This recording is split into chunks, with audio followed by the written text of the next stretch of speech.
Les notaires du Nord-Pas-de-Calais vous présentent Conseil de notaire.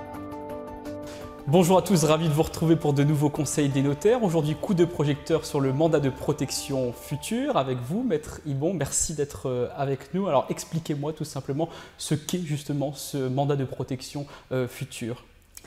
Alors, le mandat de protection future est un nouveau contrat qui permet à toute personne physique de désigner par avance une personne physique ou une personne morale qui sera chargée de ses intérêts. Et ainsi, elle peut anticiper et choisir elle-même la personne qui prendra soin de ses intérêts, la représentera. C'est le mandat pour soi-même. Mais on peut avoir également le cas de parents ayant un enfant handicapé qui pourront désigner, lorsqu'ils auront encore leur capacité, une personne en charge des intérêts de leur enfant handicapé. C'est le mandat pour autrui. Mais quel est l'intérêt concrètement de faire un mandat de protection future ?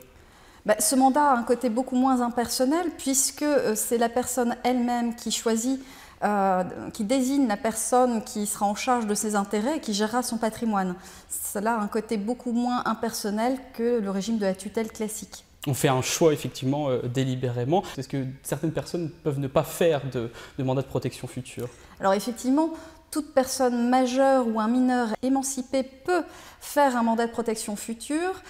La personne qui fait l'objet d'une mesure de curatelle pourra faire également un mandat de protection future avec l'assistance de son curateur.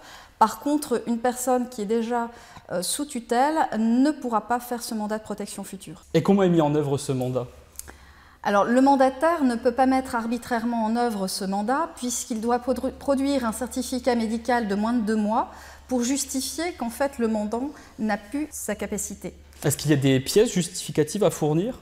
Alors effectivement, le mandataire doit se rendre en personne au greffe du tribunal, accompagné du mandant, sauf si celui-ci est dans l'incapacité de se déplacer, auquel cas il en justifiera avec le certificat médical.